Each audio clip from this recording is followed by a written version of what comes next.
سورہ فاتحہ اور درود پاک پڑھ لیجئے۔ اعوذ باللہ من الشیطان الرجیم، بسم اللہ الرحمن الرحیم، الحمدللہ رب العالمین، الرحمن الرحیم، مالک یوم الدین، ایاک نعبد و ایاک نستعین، ایاک نعبد و ایاک نستعین، ایاک نعبد و ایاک نستعین، اہدنا الصراط المستقیم صراط الذین انعمت علیہم غیر المغضوب علیہم ولا الضالین، آمین۔ اللہم صلی علی محمد وعلی آل محمد کما صلیت علی ابراہیم وعلی آل ابراہیم انکا حمید مجید۔ اللہم بارک علی محمد وعلی آل محمد کما بارکت علی ابراہیم وعلی آل ابراہیم انکا حمید مجید۔ عبد الملک بن مروان مکے کا گورنر تھا، تو اس نے دیکھا کہ ایک دن اس وقت کے بہت بڑے بزرگ حضرت سالم بن عبداللہ بن عمر رضی اللہ تعالیٰ عنہ خانہ کعبہ کا طواف کر رہے ہیں، عمرے کے لیے تشریف لائے۔ تو کیونکہ حضرت عمر رضی اللہ تعالیٰ عنہ کے پوتے تھے اور اپنے وقت کے بہت بڑے عالم تھے، بزرگ تھے حضرت سالم، تو گورنر مکہ جو تھا وہ خانہ کعبہ میں ان کے انتظار میں ایک طرف رک گیا۔ جب طواف کر کے حضرت فارغ ہوئے تو اس نے سلام کیا، وعلیکم السلام۔ فرمایا جناب میرا نام عبد الملک بن مروان ہے اور میں مکے کا گورنر ہوں، آپ کی خدمت میں حاضر ہوا ہوں، میرے لائق اگر کوئی خدمت ہو، کوئی کام ہو۔ گورنر تو بھائی بہت بڑی چیز ہوتی ہے، آج کل تو کسی کی دیوان صاحب سے سلام دعا ہو جائے تو وہی محلے میں نہیں ٹکتا ہے بھائی، گورنر تو بہت بڑا ہوتا ہے۔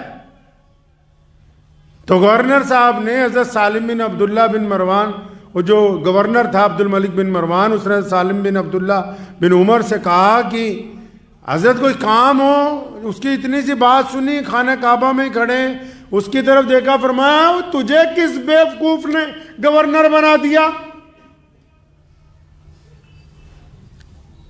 اب وہ عبد الملک بن مروان کہتا ہے میرے تو پسینے چھوٹ گئے، پیروں تک کی تلیوں میں پسینہ آ گیا کہ آج کوئی مرد ٹکرایا، ورنہ لوگ تو گورنر کی طرف سے سلام پہنچتا ہے تو الٹے پیر بھاگے جاتے ہیں کہ چلو گورنر صاحب نے بلایا۔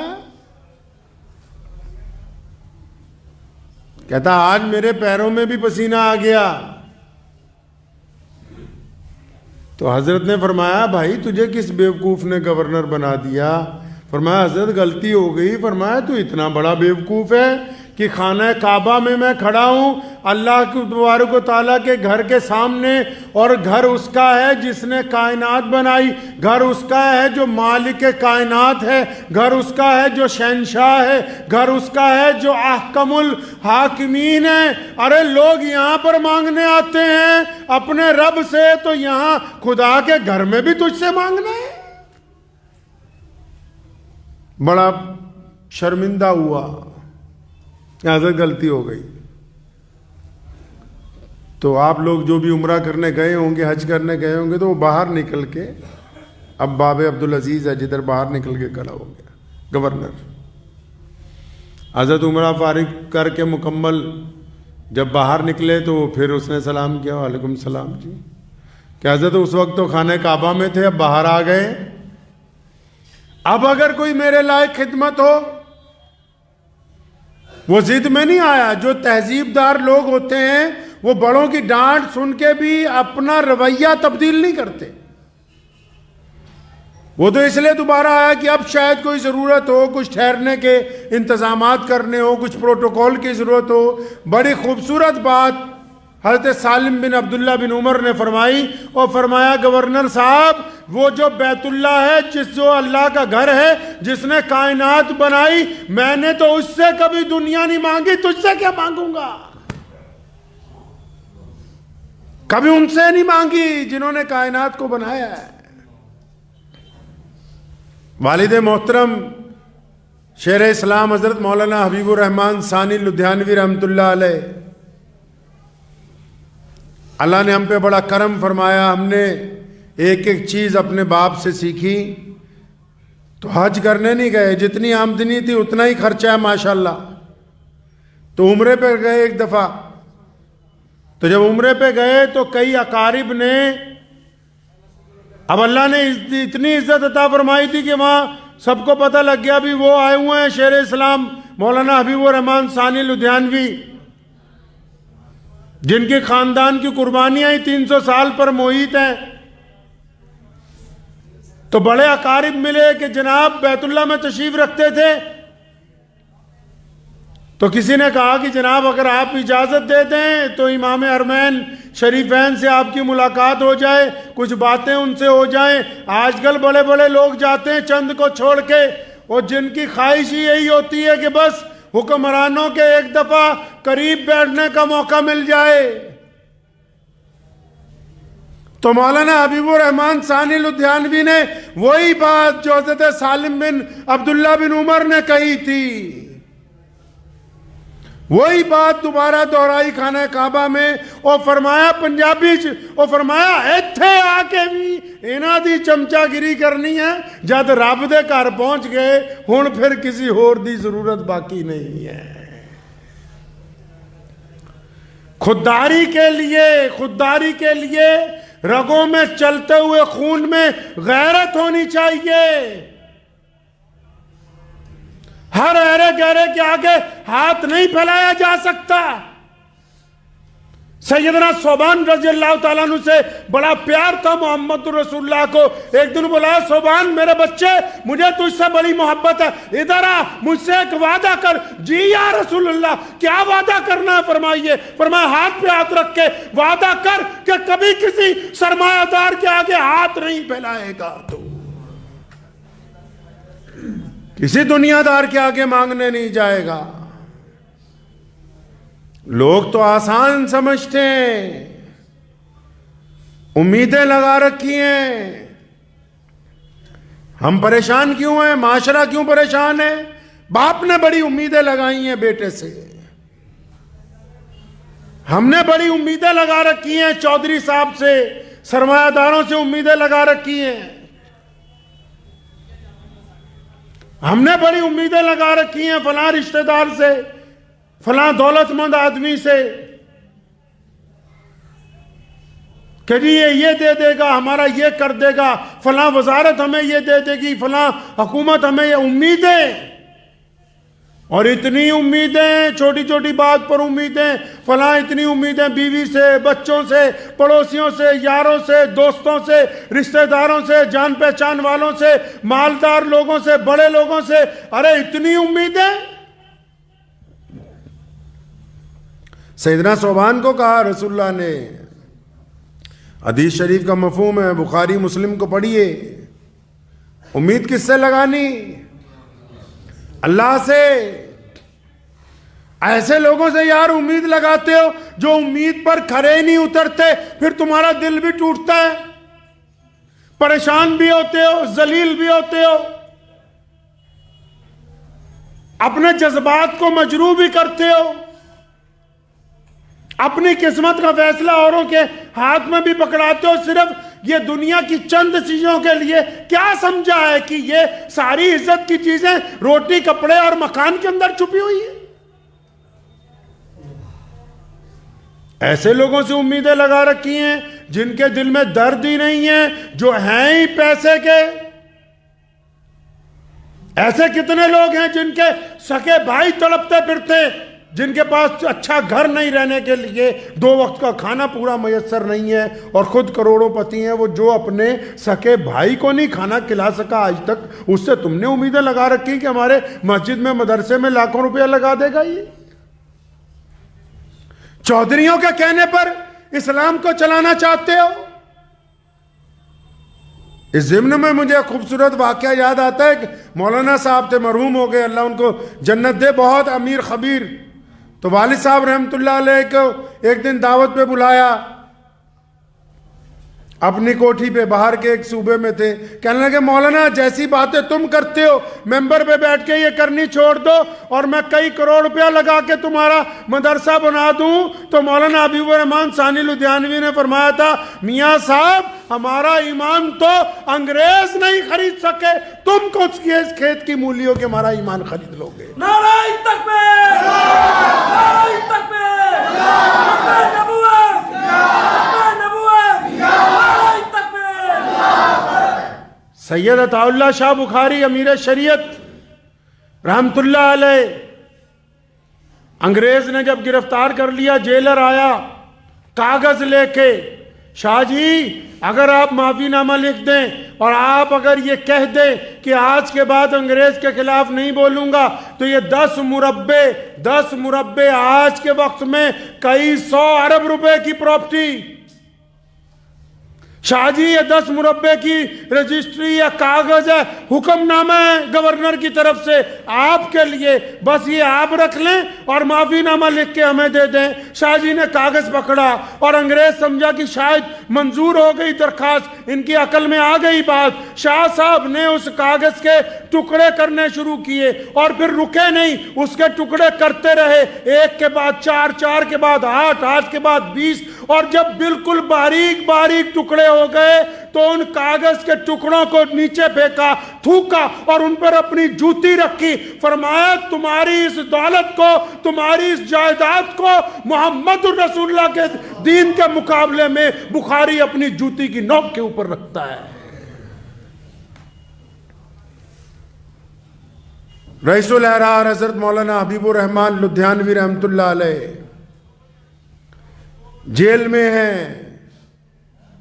انگریز نے لکھا کہ مولانا اگر آپ توبہ کر لیں, کس بات کی توبہ, کہ بس سچ نہیں بولنا ہے, اپنی غیرت مار لینی ہے, اگر آپ توبہ کر لیتے سزا معاف کر دی جائے گی, اور سزا بھی معمولی نہیں ہے, بنا مدت کی نظر بندی ہے جس میں 4 سال گزر چکے, کوئی مقدمہ نہیں, کوئی گواہ نہیں. 14.5 سال مولانا حبیب الرحمن لدھیانوی نے جیل کے اندر گزارے. انگریز نے جب بھی لکھا کہ تم قحطی مجرم ہو اور میں چاہتا ہوں کہ تمہیں معاف کر دوں, اگر تم معافی مانگ لو, مولانا ہر خط کے جواب میں لکھتے تھے کہ یہ جو حکومت مجھے مجرم سمجھتی ہے, میں اس حکومت کو اپنے دیش کا مجرم سمجھتا ہوں, اس لیے ایک مجرم میرے خلاف کچھ بھی لکھتا رہے میری صحت کے اوپر اثر ہونے والا نہیں ہے. اور جب مولانا کا انتقال ہو گیا, بچوں کو حکومت نے فیکٹریوں کی رجسٹریاں بنا کر بھیج دی کہ تمہارے باپ نے بڑی قربانیاں دی ہیں. تو چھوٹے بیٹے کے پاس دروازے پر جب آیا سیکٹری, اس نے جا کے کہا کہ جناب اعلیٰ یہ آپ کے لیے ہیں, حکومت نے آپ کو انعام دیا ہے. وہیں پر کاغذ لے کے پھاڑ دیا. غیرت اس کو کہتے ہیں. آج تو غیرت مر رہی ہے. ہم نے ایسے لوگوں سے امیدیں لگا لی جو دین پر کھڑے نہیں اترتے. ہم ایسے لوگوں کو سرپرست بنانا چاہتے ہیں جو دین پر کھڑے نہیں اترتے, جو چاہتے ہیں کہ ہم اپنی شادیوں میں عیاشی کریں, بدماشیاں کریں, ہم دینداری سے دور رہیں, لیکن مسجد مدرسے کے صدر ہم ہی ہونے چاہیے. ہم زیادہ تر مولوی ایسے چودھریوں کے پیچھے لگے ہوئے ہیں. اگر یہ لوگ کھانے کے لیے بھی کچھ نہیں دیں گے تب بھی ہماری موت آنے والی نہیں, وہ اپنے مقررہ وقت کے اوپر آئے گی. اس لیے لوگوں سے امیدیں لگانی چھوڑ دیجئے. آپ رسول اللہ کو یہ بات پسند نہیں, اللہ تبارک و تعالیٰ کو یہ بات نہیں پسند کہ اس لوگوں سے امیدیں. کون سی ایسی مشکل ہے جو ہمیشہ رہنے والی ہے؟ بتاؤ کسی ایسی مشکل کا نام جو ہمیشہ رہنے والی ہو. قرآن نے کہا کہ ہر مشکل کے بعد آسانی. اللہ نے وعدہ کیا اپنے بندوں سے کہ اگر تم استقامت پر رہو گے, اگر تم صبر کرنے والوں پہ رہو گے, اللہ نے فرمایا کہ اگر تم صرف مجھ سے ہی مانگو گے, صرف میرے ہی آگے ہاتھ پھیلاؤ گے, فرمایا اب یا بعد میں اللہ اس مشکل سے نکال دیں گے آپ کو. اور یہ جو عزت نفس مجروح کر رہے ہو, ہر ایک سے امید لگا رکھی ہے, کام بننے ہی نہیں پاتا. آج کی بات کل پہ ٹلتی ہے، شمع امید بھی عجب شاہ ہے، روز بجھتی ہے روز جلتی ہے۔ کبھی اس سے امیدیں لگا رکھی ہے یہ میرا کام بنا دے گا، فلاں میرا کام بنا دے گا، کوئی کسی کا کام بنانے والا نہیں ہے۔ جو لوگ آپ کے ساتھ دینا چاہیں گے، جو آپ کی مدد کرنا چاہیں گے، لکھا ہے ایک بہت بڑے بزرگ کے متعلق کہ ان کے ایک دوست ان کے پاس آئے اور انہوں نے آ کے کہا کہ میں اتنا پریشان ہوں، گھر میں فلاں فلاں چیز نہیں ہے اور 10 دن ہو گئے۔ تو ان کو سب کچھ دینے کے بعد جب دوست چلا گیا تو وہ رونے لگے، تو بیوی نے پوچھا کیا بات ہے؟ فرمایا میں تو اس کا کامل دوست بھی نہ بن سکا، مجھے یہ پتہ ہی نہیں لگا کہ 10 دن سے یہ کس تکلیف میں ہے۔ میاں صاحب جنہوں نے یاری نبھانی ہوتی ہے وہ سیدنا ابو بکر صدیق رضی اللہ تعالیٰ عنہ کی طرح یاری نبھاتے ہیں۔ جنہوں نے یاری نبھانی ہوتی ہے ان کی مثال امیر المومنین عمر بن خطاب رضی اللہ تعالیٰ عنہ ہے۔ جنہوں نے یاری نبھانی ہوتی ہے وہ عثمان ذی النورین کی طرح، رسول اللہ نے اعلان کیا جنگ کے موقع پر ہے کوئی اللہ کے راستے میں دے، عثمان کھڑے ہوئے یا رسول اللہ 100 اونٹ ماں ساز و سامان، بیٹھے، پھر اعلان کیا ہے کوئی، عثمان پھر کھڑے ہوئے یا رسول اللہ 100 اونٹ اور لکھے ماں ساز و سامان، پھر بیٹھ گئے، پھر تیسرا اعلان ہوا، پھر کھڑے ہوئے یا رسول اللہ 100 اونٹ اور لکھے۔ فرمایا عثمان رک جاؤ اور لوگوں کو بھی تو کہنے دو۔ فرمایا یا رسول اللہ یہ کیسے گوارا کروں کہ آپ کا سوال ہو اور فوراً آگے سے جواب نہ آئے، آپ جب تک کہتے رہیں گے اور عثمان کے پاس جو کچھ بھی ہے وہ آپ کے ہاں لٹا دیا جائے گا۔ یار ان کو بناؤ جن میں دوگلا پن نہ ہو، اور اگر کسی کے یار بن جاؤ تو اپنے یار کے لیے دل میں دوگلا پن نہ رکھنا۔ یہ یاری اور دوستی کی جو روایتیں ہیں یہ بھی رسول اللہ نے قائم کی ہیں۔ یہ اعلیٰ روایتیں پیار و محبت کی، جس میں کہانی نعرہ نہیں لگاتے حق 4 یار کا، یہ کون سے یار ہیں؟ کیا بھول گئے یاری دوستی میں کہ اسلام میں رسول اللہ نے تمہیں یہ سکھایا جو یار ہوتے ہیں وہ یاروں کے درد مند ہوتے ہیں، جو یار ہوتے ہیں وہ یاروں کے مسیحا ہوتے ہیں، جو یار ہوتے ہیں وہ یاروں کے مددگار ہوتے ہیں، جو یار ہوتے ہیں وہ یار مار کبھی نہیں کرتے۔ جو اپنے آپ کو یار بھی کہتا ہو اور چھپا کے مال اپنا رکھتا ہو اور یار کے مصیبت میں کام نہ آتا ہو وہ یار نہیں ہے، وہ یار مار ہے۔ اس کو یار کہنا یاری کی نہیں ہے، یاری کی شان کے خلاف ہے وہ بات۔ ارے جس در پر ہاتھ پھیلانا پڑ جائے وہ یار ہو ہی نہیں سکتا، وہ دوست ہی نہیں، وہ رشتہ دار ہی نہیں ہے، وہ کوئی جان پہچان والا نہیں ہے، وہ صرف مطلب کا بندہ ہے۔ شریعت نے اس کے ماپدنڈ طے کیے ہیں، تقاضے رکھے ہیں رسول اللہ صلی اللہ علیہ وسلم نے کہ یاری کیسے ادا ہوگی، دوستی کیسے ادا ہوگی۔ یہ یار ہیں جو غار میں بھی ساتھ ہے، یہ یار ہے جو ہجرت میں بھی ساتھ ہے، یہ یار ہے جو بدر میں ساتھ ہے، یہ یار ہے جو حنین میں ساتھ ہے، یہ یار ہے سیدنا بلال رضی اللہ تعالیٰ عنہ جیسے جو درے کھاتے ہیں، یار یہ ہیں عمار بن یاسر جیسے جنہوں نے کھال ادھڑوا لی لیکن نبی علیہ السلام کی شان میں ذرہ برابر بے ادبی برداشت نہیں کی۔ یار کہتے اس کو ہیں جو دوسروں کی سن کے آ کے تمہیں کہنے لگے کہ فلاں تیرے خلاف یہ باتیں کر رہا تھا، یہ یار نہیں ہے، اور یہ ٹھگ ہے، بے ایمان ہے۔ اگر یہ تیرے ساتھ ہوتا تو کہنے والے کے منہ پر جواب دے کے آتا۔ یہ جن سے امیدیں لگا لی ہیں یہ امیدوں پر کھڑے اترنے والے تھوڑی ہیں، کیوں اپنی امیدوں کو ضائع کرتے ہو؟ اللہ نے یہ سر دیا ہے، جو ہر در پر جھکے وہ سر نہیں ہوتا،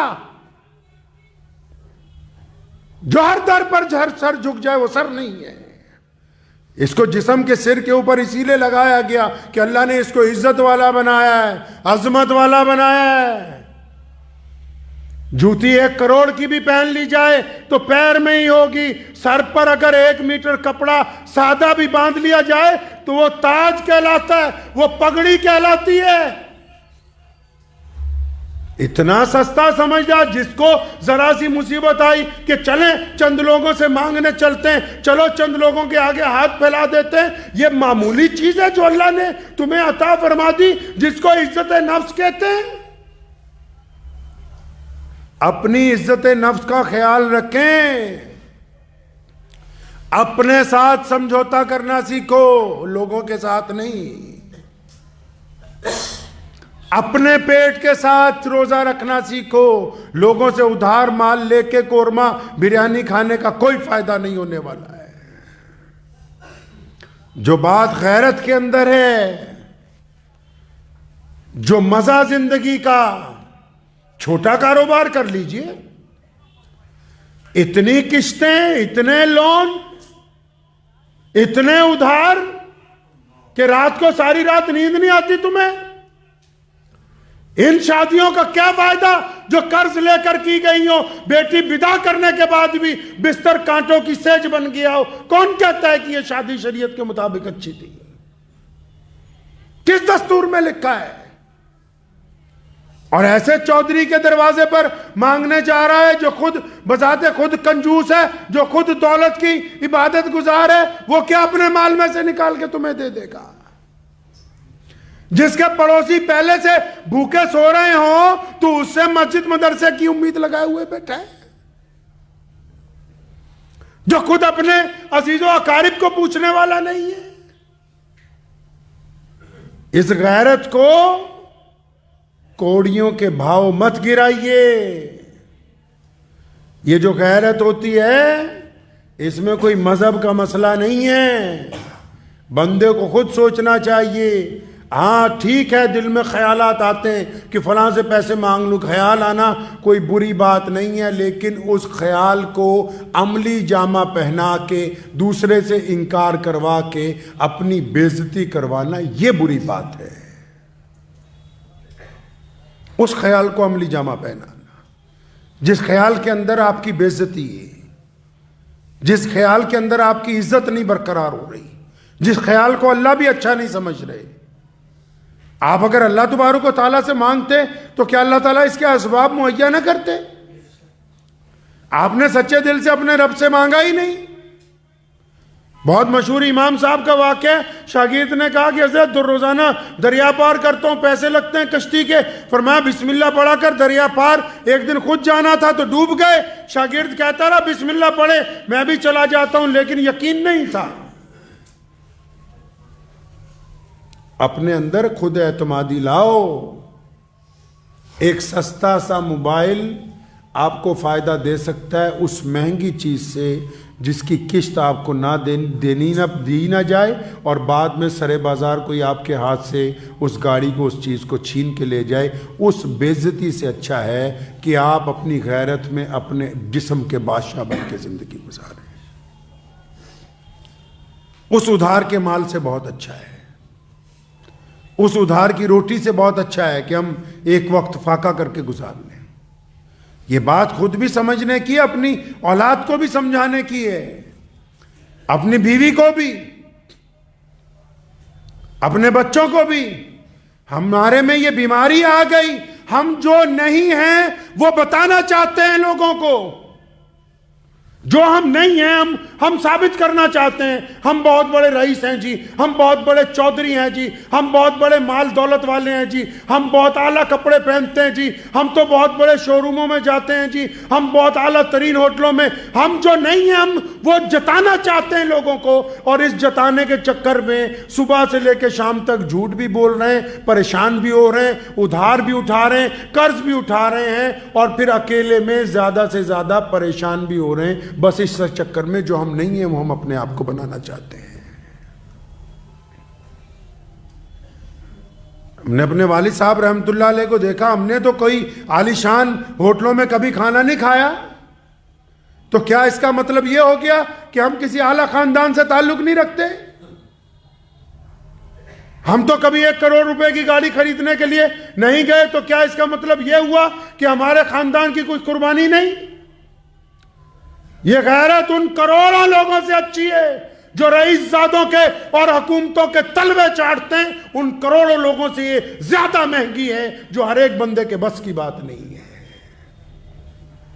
غیرت مند بنیے، اپنی غیرت آپ کے اپنے ہاتھ میں۔ علامہ اقبال رحمت اللہ علیہ کا واقعہ آپ حضرات کو کئی بار سنایا، پھر سنتے جائیں جاتے جاتے۔ ان کا بیٹا بیرسٹر بن رہا تھا، لندن میں پڑھتا تھا، اس نے باپ کو چٹھی لکھی، ہر مہینے پیسے بھیجتے تھے اپنے بچے کو خرچے کے لیے، تو بیٹے نے چٹھی لکھی علامہ اقبال رحمۃ اللہ علیہ کو کہ ابو جی پیسے ختم ہو گئے، فلاں آدمی لندن شہر میں جو رہتا ہے آپ کا بہت جگری یار ہے، آپ اگر اجازت دیں اس سے 500 پاؤنڈ 100 پاؤنڈ ادھار لے لیتا ہوں، جب آپ پیسے بھیجیں گے تو میں اس کو واپس کر دوں گا۔ علامہ نے چٹھی کا جواب نہیں لکھا، پوری نظم لکھ کے بھیج دی اور فرمایا میرے بیٹے خود ہی نہ بیچ غریبی میں نام پیدا کر،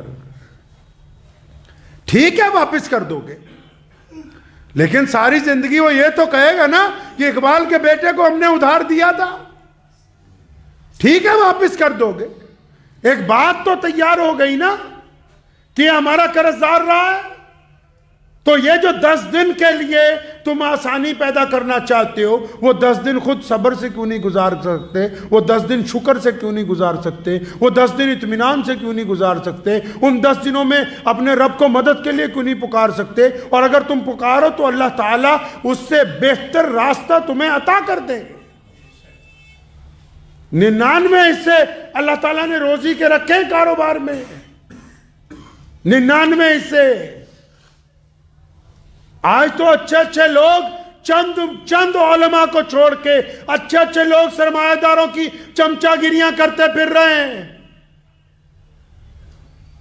جو سرمایہ دار کہہ رہا ہے اسی کے مطابق مسجد مدرسے کے اندر چل رہا ہے۔ اللہ کے بندے، جن کے دین پر تم چلنا چاہتے ہو یہ تو خود رسول اللہ صلی اللہ علیہ وسلم کو اچھی طرح نہیں جانتے، اگر ان کی پیروی کرو گے دولت مند لوگوں کی، خود بھی خسارے میں چلے جاؤ گے، یہ بھی خسارے کے اندر چلے جائیں گے۔